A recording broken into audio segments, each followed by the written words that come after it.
Okay, everybody, we're going to get started here. We apologize for starting a little later because we had to change rooms and had to wait for everybody to get in here. I mean, seems to be a very interesting topic to everybody. So we have a great panel to discuss it. So my name is. Take it away. My name is Milton Davis. I'll be your moderator for this panel. And for those of you who might be in the wrong place, this is the Mythos and History of Voodoo. We're going to be, I'm going to read our description that we have here. Often called a religion with a dark mysticism or shown as a sinister force in the media, Voodoo is a faith with rich history and an underpinning of Haitian culture. So we're going to be discussing that with our experts here. One of the things I want to let everybody do first is we'll just go down and let them introduce themselves, and then we'll come back to me and we'll get started. We'll start with Good afternoon, everybody. There's 8,000 people in the room. Good afternoon, everybody. Wonderful. Yes, my name is Dr. Omi Richardson. I am a professor at Spelman College. I am in both education and psychology. I see a hand go up. Yes, Spelman. And my area of work, I deal with multiculturalism and diversity is one of the areas that I do, and part of that is dealing with spirituality and religion and perceptions of that, and helping people have difficult dialogues when it comes to spirituality and religion. My name is Toki Odunade. I am one of the owners of Ye's Botanica, one of our premier spiritual supply stores here in Atlanta.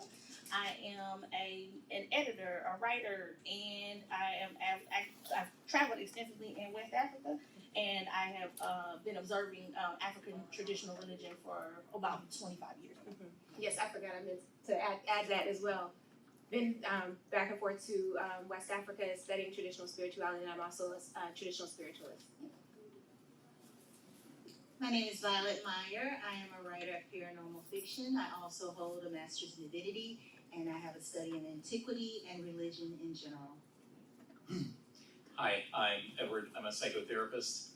Part of my specialization is religious integration, and how to be able to take someone's faith, no matter what the faith is, what that means to them, and be able to use that for the healing process.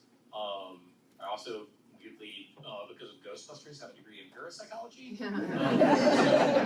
So that also sometimes comes up. But in this panel, that in the sense of part of the biggest parts of when we're like, no, but it's real science, is sometimes we don't understand something, and when we look at it objectively and look at it openly, we are able to find and learn more from it than dismiss it. So I want to start by, I guess, framing this discussion. Being an author myself and having written stories that are based on African cultures and traditions, I've had to make myself take a look at things from a different perspective. Most coming from a Western culture, we have certain concepts and certain perceptions of how things and how to frame them. So I wanted to start out by letting Dr. Richardson give us a foundation and give us the direction, I guess you can say, of how we should be viewing this discussion.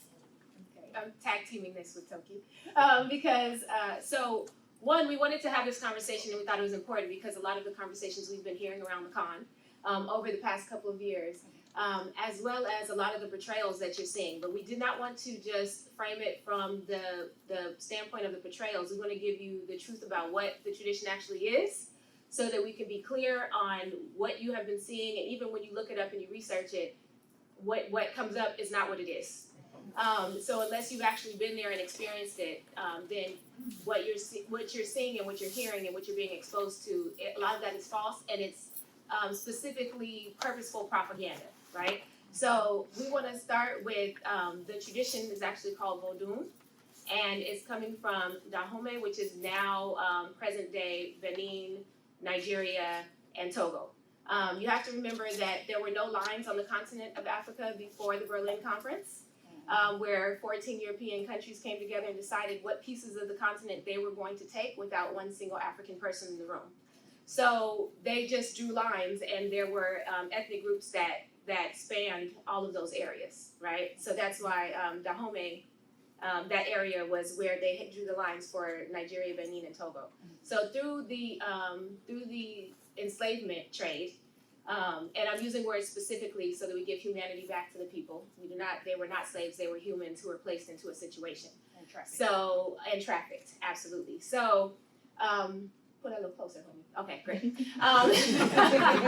They have to hear your cosigns, it's slower. So through enslavement, the tradition went to different places. When it landed in Haiti, or Haiti, but people will say Haiti. When it landed there, it became Vodou, right? Not voodoo, which is a totally different thing. And the people ended up having to mix it with Catholicism so that they could still hold on to and do their traditions. So it's a mixture of Catholicism, of Vodou, and of traditional practices that were already there at the time before colonizers came over. And then as it came to the U.S., it's also a form of Vodou that was practiced in Louisiana. And so the propaganda and the fear, and I want you to tag team this with me, the propaganda and the fear around Vodou and how it's been portrayed now started with the Haitian Revolution, right? Because what kicked off the whole thing was a Vodou ceremony at Bois Cayman that was headed by a Hongan by the name of Deti Boukman, I keep saying his name the other way, and a Mambo, or a female priest, by the name of Cecile Fatiman. So after doing this traditional ceremony, it gave the people the energy that they needed to rebel. So over the next couple of nights, they took over and kicked the French out, right? So of course, they burned down plantations, they burned down everything, so now they had a scarcity of things left after they did this. However, the French were gone. The U.S. did not want this to happen. So then, because they didn't want those who were enslaved in the Americas to get the same idea, they then outlawed voodoo in the colonies in Louisiana. And then they started propaganda against it. So that's when the stories and once film came about, that's when films and things of that sort started portraying Vodou in a negative light. You doing it? So at its core, as it was being practiced in West Africa amongst the Ewe and Fon people, Vodou is a religion. That's I think that's what people kind of miss and what they kind of gloss over. Mm-hmm. It has its own set of moral codes. It has its own set of ethics. It has all of these things. Everything that you will find in any westernized or Abrahamic tradition is also within in Vodou. Yes. And Vodou actually means spirit in the Ewe and Fon language. So their whole existence within that framework is to serve the spirit. So as Omi said, once Vodou went to Haiti, it became Vodou, and then when it came after the Haitian Revolution, there were a lot of refugees that escaped or fled Haiti at that time and landed in New Orleans, and then it became something else called Voodoo. And the Catholic influence was very heavy in Haiti, and even heavier in New Orleans. But that same common thread of wanting to serve the Spirit and in turn being blessed by the Spirit is something that is very is congruous throughout. On top of that, what people have to understand before we get into the talking about the how it's portrayed in media, there is no devil. There is no concept of the devil in Vodou. That is a purely Christian conceptualization that is put on anything that they don't want you to look at. Right. Even in most West African traditions, like in Ifa and Yoruba tradition, there's a big when the Bible was translated into Yoruba language, they put Satan as Eshu.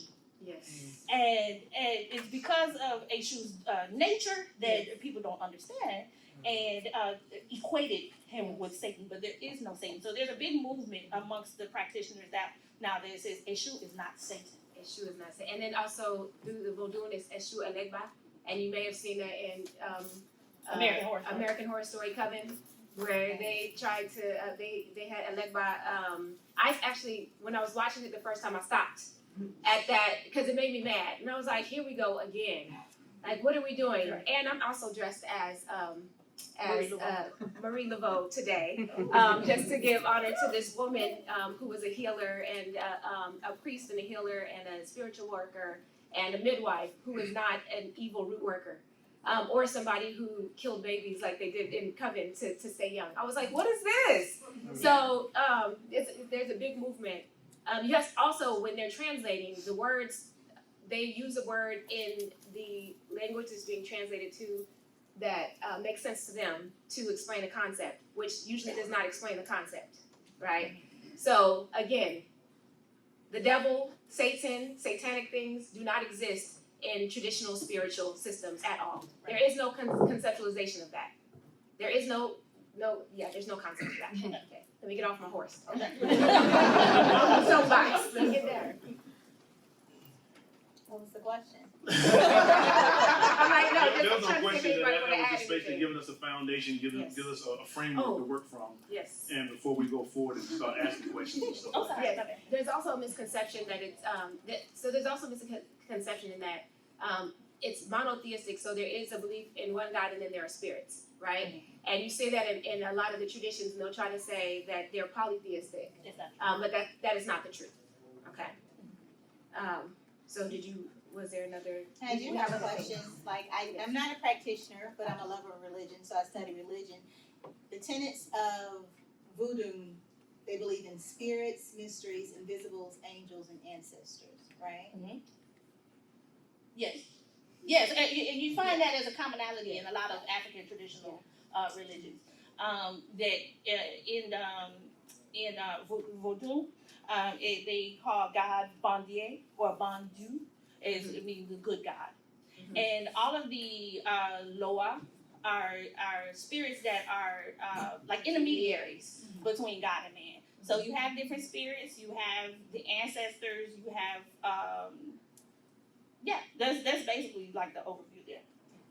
Yes. So could you repeat the overview, what you're putting for all of us? It's a belief that everything is spirit. I always have to verify because Yeah. I am a studier and not a practitioner. Yes. And just like she said, you research things and you're not in the faith, it can be very incorrect. But they believe that everything is spirit, and it's spirits, mysteries, invisible, angels, and ancestors. And I want to say, like, even with them saying mysteries, it's really about understanding the spiritual world or connecting with the spiritual world. So it's not necessarily mysteries, you know what I mean? But like, the words that they'll use to translate and try to explain a concept that is not understood in a different tradition. So our big point is we want everybody to look at it through its own lens, not through the lens of Christianity or Western culture, which is the only lens that we have seen this tradition replayed over and over and over and over through popular culture, right? And through conversations, because even on a regular day, something bad is happening to somebody, they're like, somebody put some voodoo on you. Or like, here we go again. So that's another big thing is the negative connotations. And also, we were saying earlier, is the difference between hoodoo and voodoo. Yes. Hoodoo is African American. Right. It is a It's mixture more- of Native American, Irish, and pieces of voodoo and other things. And it's Yeah, not, let's and it's talk not, about that. That's it's something not, hoodoo is not like, it's not connected to the spiritual Right, system of Vodou, It's not. okay? It's more of a hodgepodge. And you of see more tooling. people just saying, like random people just picking up and saying, I do hoodoo. Like, Yeah. if somebody who is a priest in a Vodou tradition has to train and has to go through a process to Apprenticeship, become training. a priest in that tradition, you don't just decide you're gonna do it one day, right? And then even like the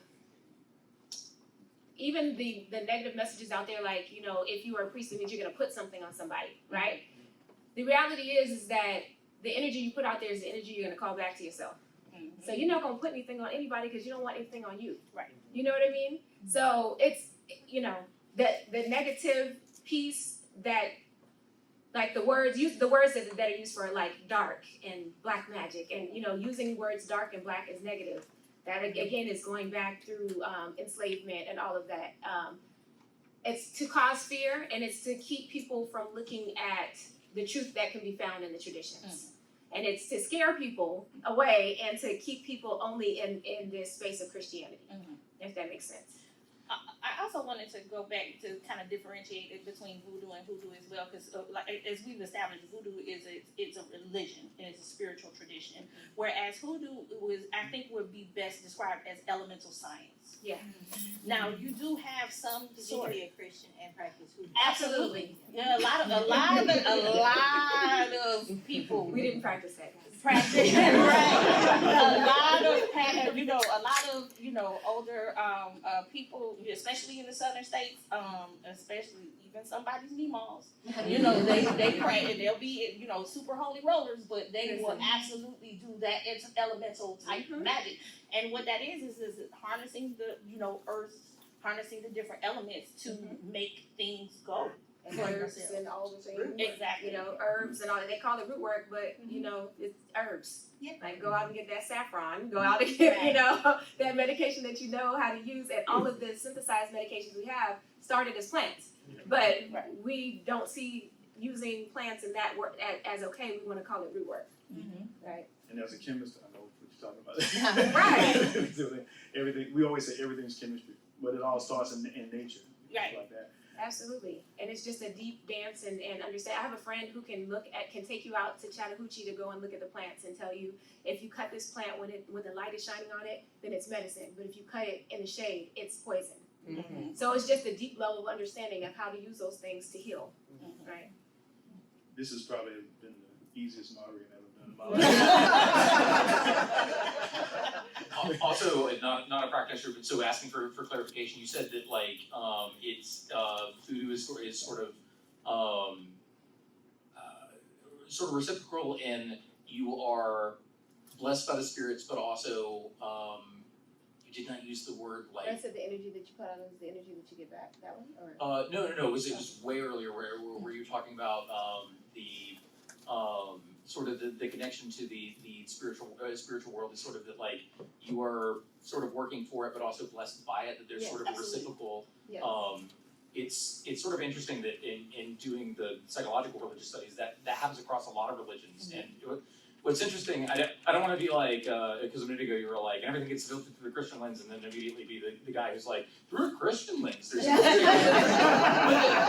I only know the word. I only know the word in that text. That there's a word in Latin called hashid, which was not just exclusive to Christianity, but this idea of a reciprocal kind of nature of its in Christianity it gets translated out to like promise oftentimes, but the word actually means really that. I want to like paraphrase it and be like, and it's very similar. It's pretty much that it's not that you are working for it's sort of promises sometimes how it's translated out, but it's one of those that like which I also sort of find fascinating that when it was also sort of like taken by other Christians and been like, we don't have words for it, but you do. That's kind of interesting.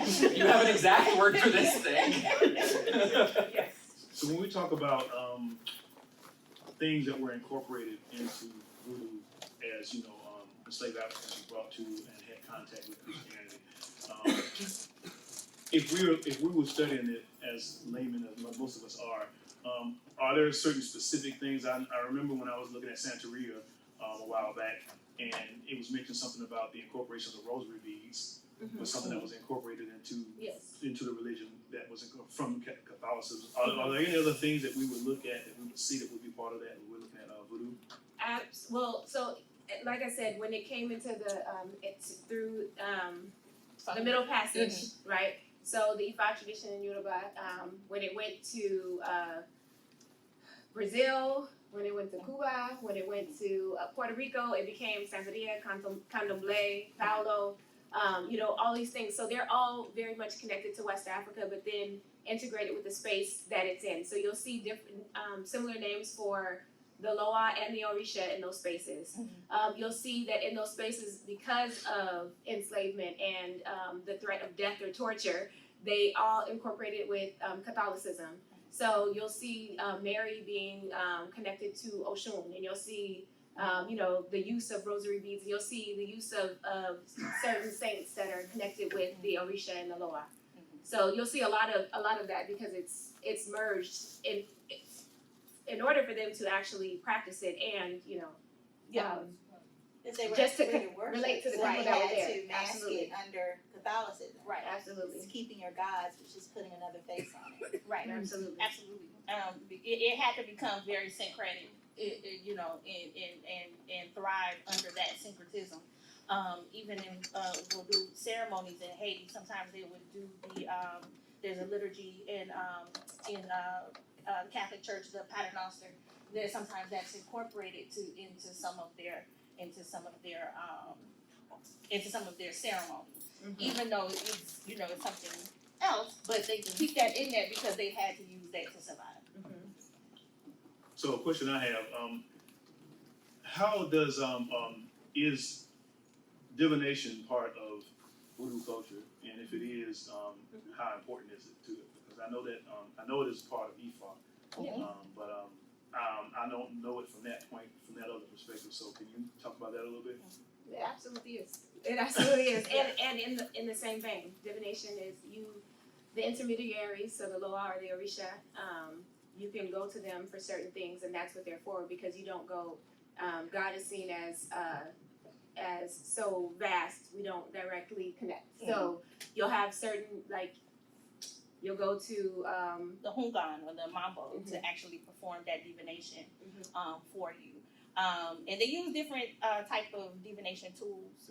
Sometimes you'll see people divining with they don't do this in Ifa, they actually have their own particular tools, but in Haiti sometimes they'll use tarot, sometimes they'll use different things to divine. But it's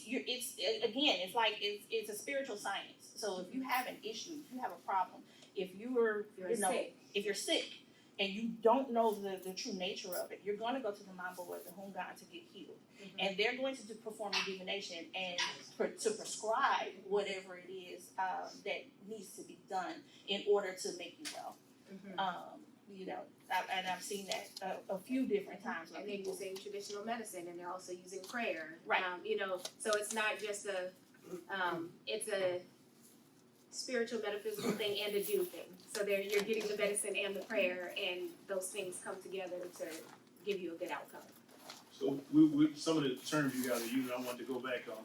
Can you define Hugan and Mambo for everyone so they'll know what you're talking about specifically? In the context of Vodou, a hungan is a male priest, and then a mambo is a female priest.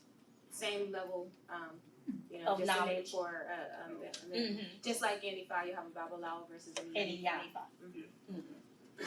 Now there's and like I said, if I go in the wrong direction, please feel free to slap my hand. Can I for real? Yeah, you can. I've been married 36 years. There's a lot of that going on. But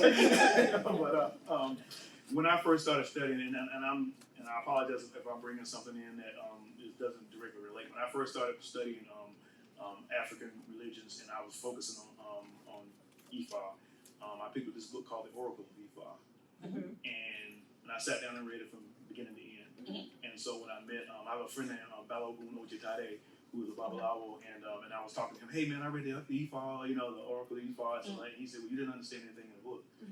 Right. And I said, well, I did, because it was like that. He said, no, because he said these are stories that are open to be interpreted, and they're interpreted by the certain situation that the person is being interpreted for, and in combination with divination.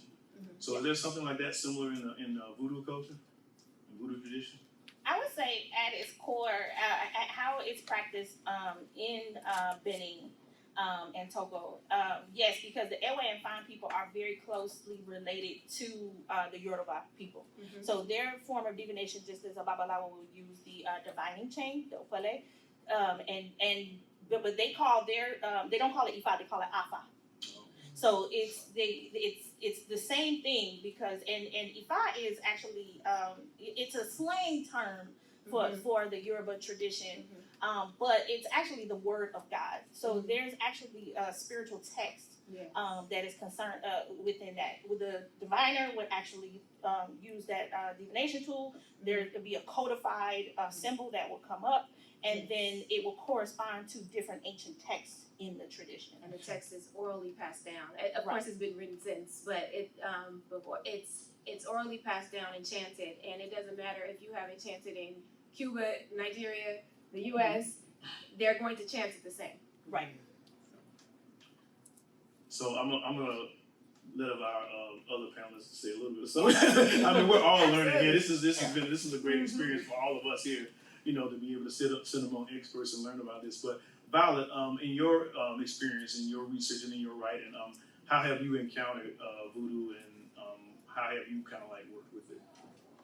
I'm more familiar with New Orleans voodoo, which is a lot different from the voodoo of West Africa or Haiti. And I think New Orleans voodoo is the one that Hollywood make the mockery of the most. Like when you see stuff like Serpent and the Rainbow, all the voodoo dolls and ridiculous rituals that you see on TV. Like I was saying, like, did you guys see the movie Devil's Advocate? You know, it's always under a negative connotation, like when they talk about spiritualist churches in America. But the truth is, it was just as many white people as there were black people practicing spiritualism, and the healing of these root workers and voodoo people were the best doctors in America for a long time. Absolutely. And I think that's the biggest reason we had a misconception, because most of us have experienced this through media, through movies. And I know as myself, you know, growing up in Southeast Georgia, growing up in Georgia, we would hear people talk about roots all the time. You know, never ran into anybody that actually practiced it, but always, like you say, whenever you met somebody and somebody was behaving differently or something like that, you know, they'll say, oh, you know, and I remember this story specifically. My mother said, you know, every time this woman's daughters bring a man home, they get married. Because that woman works roots on them. you know, every time, you know, if you were a man and you walked in the house with that daughter, when you came out, you were gonna be married, and that kind of stuff like that. And it's the kind of things that you would hear from people who didn't really have a knowledge about it, but they just knew enough, or they thought they knew enough to be dangerous. Right. But it was definitely a snatching of power from a group of people, because if you make people ashamed of their natural healings and their knowledge and their ancient history, and you demonize it, it takes away your power. Absolutely. And I think Hollywood and the things that we've read and what we've been taught in religion is very strategic of robbing a whole culture of power. It's power. So Edward, what has been your experiences as far as your relationship and working with the subject matter? So it's interesting that you brought up specifically Serpent and the Rainbow, because like I said earlier, that like I've always, like, from a young age been interested in things that were sort of spooky, and so then I learned that, like, oh, there's also a science in studying things that are like somewhat on the edge. So like I did read spooky stories, but I also grew up directed towards, like, oh, but there was a case file of this girl named Emily Rose, and it's the legal logistics of what it is to bring in possession into court. And so, like, I was reading, like, case files and studies, and Serpent and the Rainbow was presented to me as fact.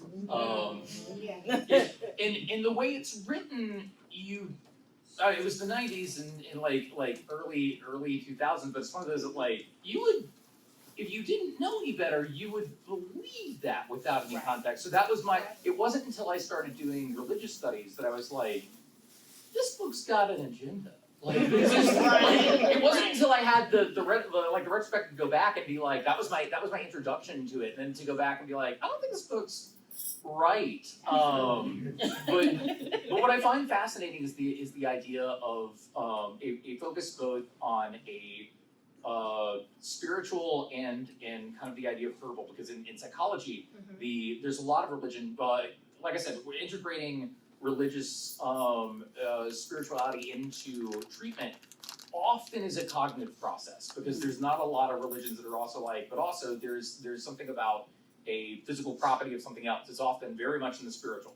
That's fantastic. But what's fascinating here, or what's sometimes a roadblock with that, let me start there. What sometimes a roadblock is that when you're like, but you may also need to take this medication. There's a lot of religions where it's like, but that violates who I am, or my soul, or what this is, and then you have to work through that cognitively. Here, they're integrated already. and already effectively used. This is essentially it's psychiatry and psychology rolled into one. If you bring that into treatment, that's fascinating, already integrated in something where it's like, and then we work with something, because when you think about pills from a psychiatric perspective, even a lot of it, like, yes, we get it from a store and it's been through a process or something, but you'd be surprised how many pills are like, so you did that in the lab in some sort of like fuselage something and some science I can't comprehend. It's like, now we're still kind of grabbing plants and grinding them up. We're just making them in a prettier package. But the idea that that's already the physical component of like what it is to study and be like objective in being like what works and what you discover. That's an all-in-one grab bag. That's fantastic. And from a treatment perspective, that's fantastic. That is a fantastic thing to bring in and work with. I find that most African religions understand that it's no real separation between the secular and the sacred. Yeah, there is. That life is about balance. It's Yeah. not religion and science, because everything is spirit. That means you use your mind as well as your heart and your body. Everything is a creative force. Right. That's a Western thing to divide. Yeah. I'm a scientist. Yeah. I can't believe. Right. Oh, yeah. That's ridiculous. Right. Why can't you have balance in both? How can you be a whole human being and deny an integral part of what you are? Right. Like Right. even when you use the word religion, you know, in our U.S. conceptualization of that, it's like the doctrine, right? And then Right. spirituality is more so your connection to, you know, the Most High. But so there is no like doctrine piece, and it's all about the connection, and you know, so there is no separation there. It's all about balance. In spiritual integration into therapy, there's I wish I could quote the person it was, so I'm gonna say you'll find who this was. But that to study, if you believe that they are integrated, to study any science is like looking at the fingerprint of a higher power. And that's sort of like again learning on this panel. That's sort of what I'm hearing is this is like this religion already does this. Right. That it's about seeing what already is, and being objective, but that is how you find what is higher than yourself. Mm-hmm. And I was gonna say too, in most West African, well, that's my framework. West African languages and religious traditions, there's no concept really of faith, because it kind of goes back to what you said earlier about the promise, because because it's a spiritual science and you're practicing this spiritual science and you know that the spirit is going to provide. Mm-hmm. So there's no need to have this burgeoning, feeling of faith to try to tide that over or try to bridge that gap, because you already are connected to the divine. Mm-hmm.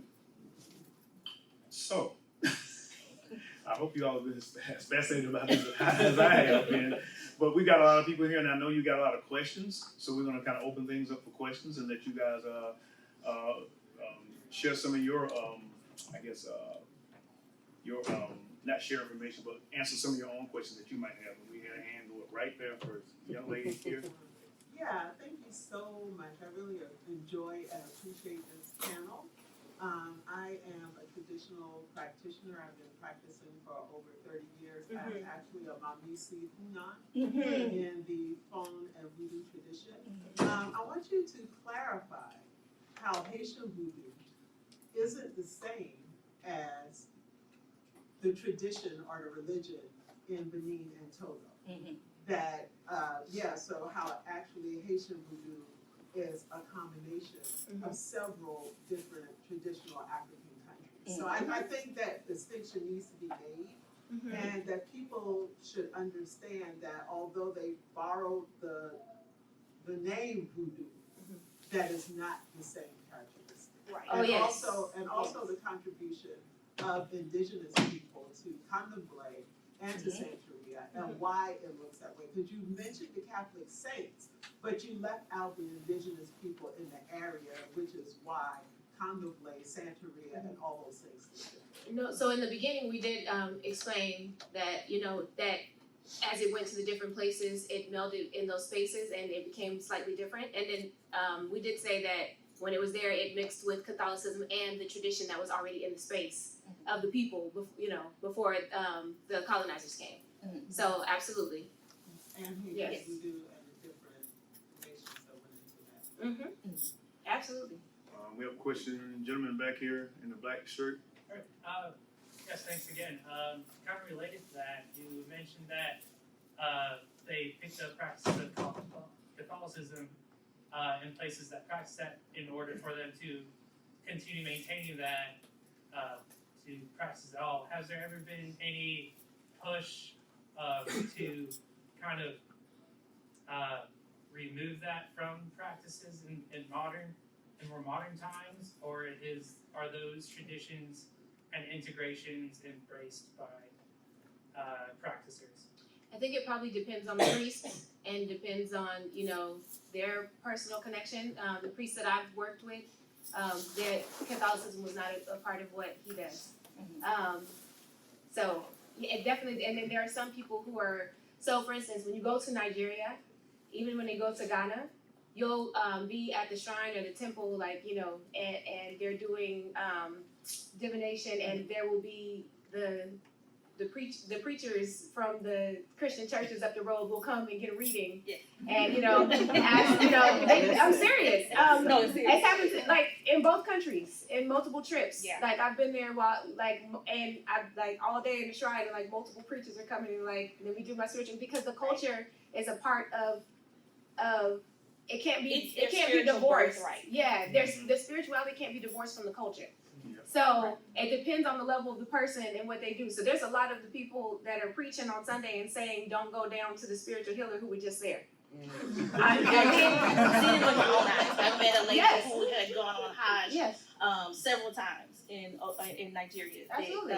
That she regularly goes to her Baba. absolutely. But and the priest won't turn the people away. Oh, no. They're not going to say they can't come. They know exactly that they're going to go down and say that, but they will still do the work for them and help them out. So it depends on the priest and their level of connection to the church. Because there are some people that are going to be in church every Sunday and still holding shrine and temple. So it depends. I think this lady right here has a question. Yeah. So I'm a psychiatrist, and it's not unusual for people to present with a symptom that's religiously oriented, whether it's being often persecuted, hearing things.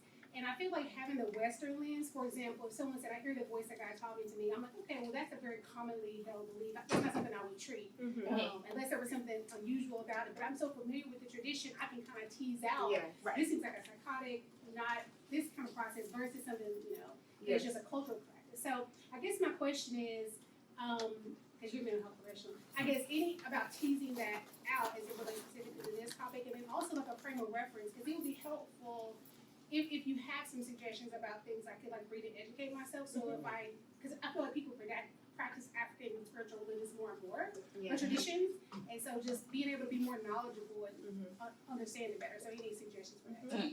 Yeah, I mean, that the MMPI is going to make people who are traditionalists look crazy just off of the question, I see spirits, Right. you know what I mean? Right. So there's different. Well, let's talk later, but I'll just let you jump in there. In terms of the books and the things like that, because there are some things that are spiritual manifestations of some type of illness in that way. Right. I'm also a counseling psychologist too. My master's in counseling psych, my PhD is in that psych. So I've been in the system in the child psych hospital and seen a child dealing with something, and I'm like, that's not psychological, that's something else. You know what I mean? So there are some kids that you will see, or clients that you'll see, and you can tell that it's something else. And I think that's when we have to be more comprehensive in our care, and maybe even partner with somebody in their tradition to bring them in, okay, let's work together to get this person back to health. Because me sending you to the mental hospital is not going It's not to help. That's not where you need to be. This is the importance of cultural competency. This is one of the reasons I got a specialization. I come from two different religious backgrounds. That's a story I'm not gonna get into, but raised both Buddhist and Christian, which is kind of a practicing Christian now, but it's one of those raised Buddhists. So it's one of those that knowing where this is and as you know, that's why it's important to be open to this. Like I said at the beginning, that being open to what is it culturally? Because interesting enough, if we work with things when they are maladaptive. Fun fact, everybody has some sort of hallucination or something. That's just, if you've ever walked into a room and thought you saw a water drop, that's the most common. That is your brain misfiring. But we wouldn't label it as maladaptive in the same way that like spiritual or voices, we work with it when it becomes something that's problematic. But within a different culture, problematic means different things. Being competent in that culture to know, because from my lens, it might not be, or it might seem maladaptive, but for them that might be something that it's working out fine. So cultural competency in learning this kind of thing and being competent in many different religions. Oh yeah, no, I could not stress that enough. If someone has their, okay, if someone has their hand way back in the back that's been holding it up for like forever. It was just on the door. So I know earlier on you mentioned, negative media depictions and cultural stuff, and studying music history and stuff over the years. Aside from like some vague references of like, early Muddy Waters records and stuff like Robert Johnson, are there positive depictions that we could refer folks to in contrast, as opposed to like, go watch James Bond again? Yeah. Live and Let Die is an awful depiction. Is there something in contrast that we can point to as a positive depiction? So what's funny is she and I we were scouring for positive depictions, and the only thing that came up was Mama Odie and the Princess and the Frog, but most people don't even, most people won't even connect her, they connect the Shadow Man with Vodou, and they don't connect her with Voodoo. And You know what Shadow I mean? Man was an amazing villain, okay? But he definitely falls in line with, the negative depictions Yeah. of Voodoo. I would say close. What you can do, it's not Vodou. It's if you go to Brazil did this wonderful campaign to try and bring their culture to the forefront. So there are a lot of movies that they have that are depicting the traditional system in its positive light and how it was. So they have like Quilombo, which is spelled with a Q. Quilombo. Yes. There's also one called Besouro. Besouro. Yeah, Besouro. I would look at the Brazilian film canon because they're literally showing the tradition in a positive cultural spin, like looking at capoeira and how it was used to fight colonizers, and they thought it was just a style of dancing and drumming, so they thought they were just dancing, but they're really doing fight training. They're doing martial arts and fight training, and then they actually used it to free themselves. So I would look at their film canon. Yeah. And on that same note, having visited New Orleans, they seem to have a very different depiction down there of Madame Laveau than they do on TV and other mass media. Yes. It seems to be a lot more nuanced and a lot less Yeah. spooky, scary Halloween. Right. They saw her as a saint. Yes, they absolutely are upholding like the positive traits because she was everybody loved her and she did a lot of positive work for people. She even acted as a nurse and did some surgeries. She was their therapist. She was their therapist. She was their midwife. All of the things, and they'll say that she was a hairdresser and that she got a lot of intel from the people that she was servicing. But there's also people that are saying that was a cover story. She wasn't a hairdresser. That was what people would say because she's coming to do consultations. So Marie Laveau is a beautiful figure. There's also her daughter Marie too, who was not as popular as her mom. She didn't reach her mother's level of fame.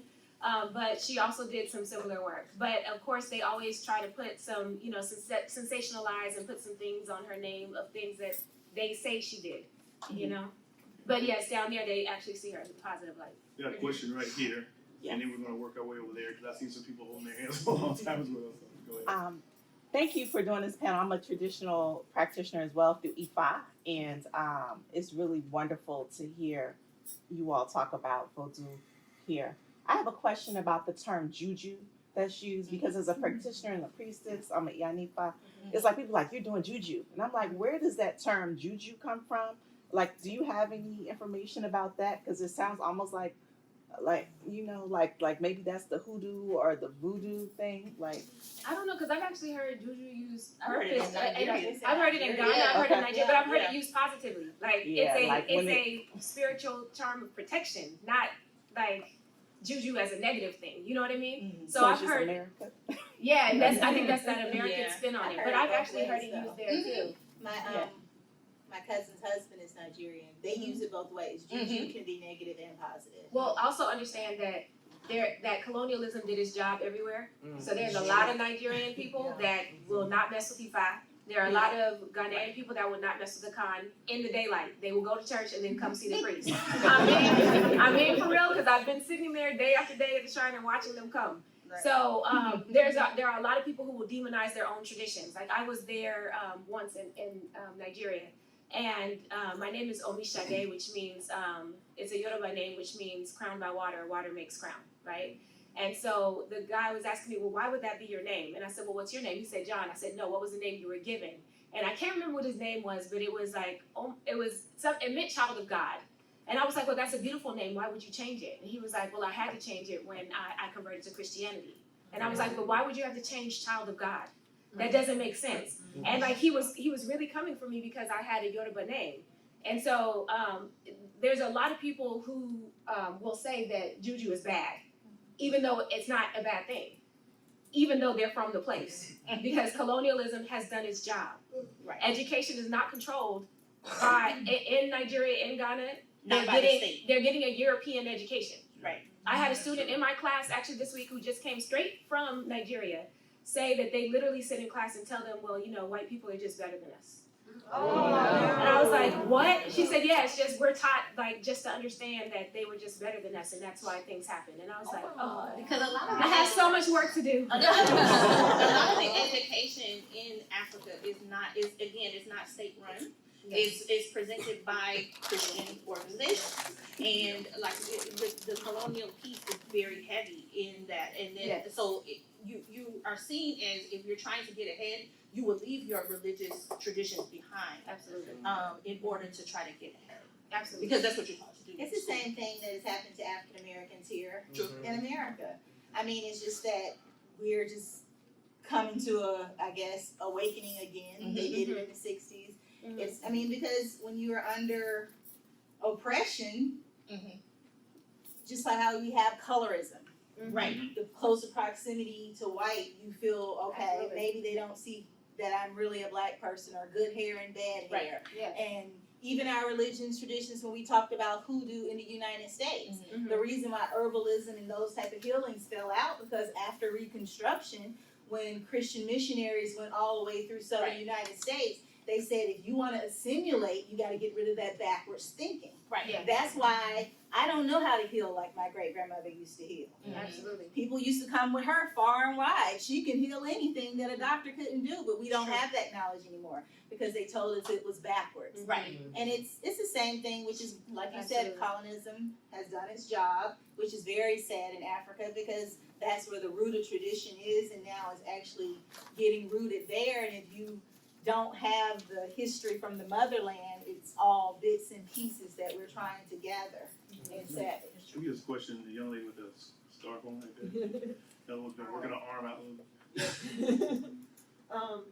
I'm basically three questions, and I'm just gonna run through them all, and y'all can get wherever you want to. The Voodoo people, the, South Georgia, do they have a form of, Voodoo that's different?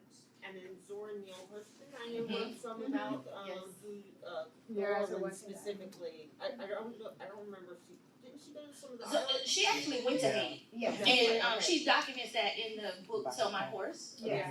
Mm-hmm. And then, and what resources would be good to educate and not be more brainwashed? It's better just, I think, to go to the Get a source. Right. Because the sad thing is, a lot of the books written about African religion, written by voodoo, hoodoo, is written by white people from the outside. And the truth is, we don't really tell white people the truth. So all of this stuff that you get, all of these secrets, It's true. that's not real. Because they're not gonna give you the root. Right. No, Can what the attest research even is- from just my little brief snippet about like that's what I was told. Yeah, no, that wasn't the truth. Can Yeah, attest. This is right. accurate. No, when the research was in a space, they changed the condition. So Right. people are gonna act differently, and there's some secrets that you won't know. There's some Right. secrets that I don't know that my godfather hasn't told me yet It's true. because I'm not at that level of knowledge yet. So I'm definitely not telling somebody who just came up to ask me about it, right? Right. Watch Daughters of the Dust if you have not seen it. That's That's a awesome. good one about the Geechee area. And you will see that there are some holdovers that they have that are connected to Ifa or Voodoo just in their tradition. Absolutely. There's even a story down there. Was it the water? People got off the boat and just walked straight back into the ocean. Oh, right, yeah. Your greatest resource is the elderly. Yeah. They wanna have a conversation, speak to them. You have history among you all the time. It's true. We would love to take another question, but we only got like 1 minute left. Can I ask the, Who has a 1 minute question? Do another one, we started late, so go ahead and do another one. Can I Okay, ask we'll the take same one more. question but in a slightly different way? How, as white person, how can I be better informed? Like from, especially as a white person and therapist and counselor and like, because like it sounds like it is mostly an oral tradition. What steps could I take like tomorrow to be better informed? What she said is right. Go to the source. Look for books that are written by the people Okay. who actually practice the thing. You know, to start there, and you can get some understanding and look at it, but also be open to looking at it through its own lens. Right. So every time you have the urge to say, "Oh, that's just like this in Christianity," stop, roll that back, and then try to see it exactly as it is from the standpoint of its own culture and its own lens. I would say that because it's easy for us to make connections through what we already know, but sometimes we have to release that. We really have to release it in this situation where there was specific propaganda put out there to demonize the entire tradition. Right. So Young lady here with glasses. So, hopefully a fast question. As a white person, also as a lay person, I've heard many words used today: Vodou, Vodoon, Voodoo. yes. Is there one particular word that, like, if I was talking to somebody about it, that I should use? So Vodou with the N is coming from the tradition in Dahomey, like from the continent. Vodou with the D-O-U, that's coming from Haiti or Haiti. Okay, and then so you'll see some of Vodou and Voodoo with the O-O in Louisiana. Right? But I've So- actually seen people start to use Vodou Yes. as more of like the honorific. I know that Mama Is she still there. back there? I think she's Is not. she there? Is she there? Okay. You know, somebody they would use that as a blanket, Yes. kind of more respectful term Yes. with the N. Yes. You know, So I would start with the N first, and then the OU, because a lot of things with the double O, like I even saw some. I was looking at some scholarly articles and stuff. Like a lot of the stuff with the OO is you're going to see a lot of the negative depictions Right. that connected to that. But with the N, VODUN, or the VODOU, I would start there. Thank you. Okay, one more question? Okay. Go ahead. This isn't so much a question, but I think it might be a resource for people who are interested in this conversation. I think Camila L. Martin's book, like Envisioning Black Feminist Voodoo Aesthetics, does, especially in the introduction, does exactly what you did here in explaining how it was the political warfare, and how that moved into like travel journals, and then again into media depictions, and then also looking a little bit at more positive media depictions. Who does talk a lot about Mama Odie. So I think that might be sort of a useful thing, especially for people who are interested in science fiction. Yes. And then one last piece we wanted to say.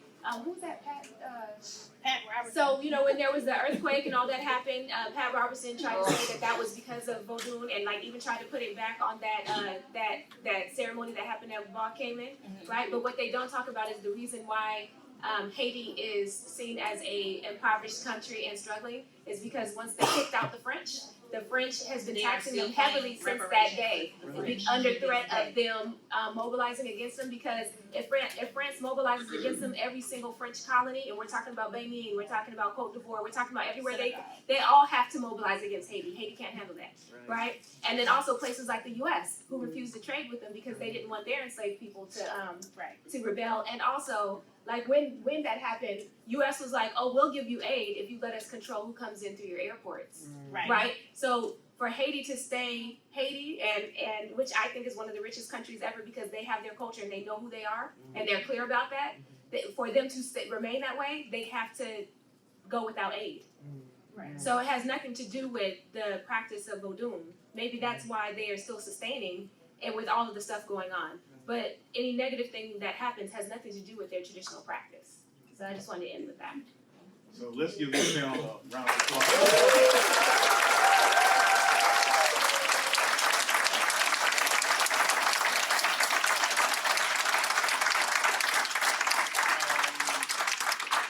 I have a little bit more time, real briefly, can everyone kind of tell a little bit about where they can find you later on here during DragonCon?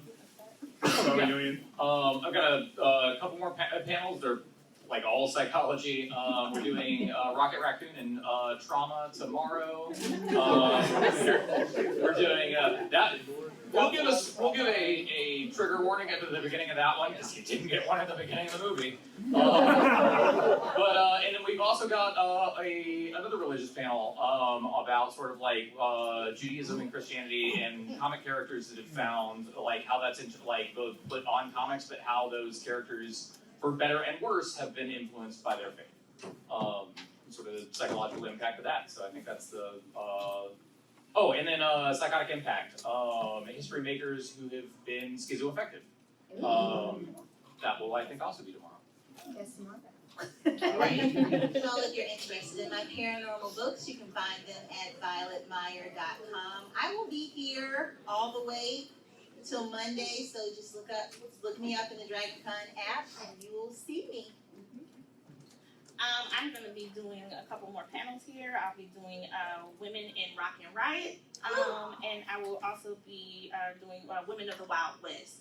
I can be reached at Yates Botanica Atlanta. That's our Instagram handle. I'm on both of those panels with Toki, and I'll also be doing Spies in the History They Impacted this evening at 8:30. I'm doing a Queen Charlotte one tomorrow evening, and then looking at scientific retraction on Monday. Thank y'all so much. Thank y'all for coming. Great panel.